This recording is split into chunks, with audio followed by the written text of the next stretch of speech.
قل إني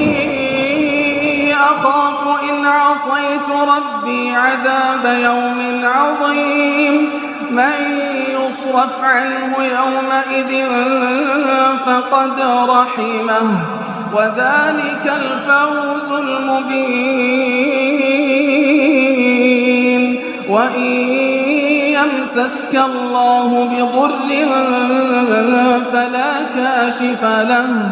وإن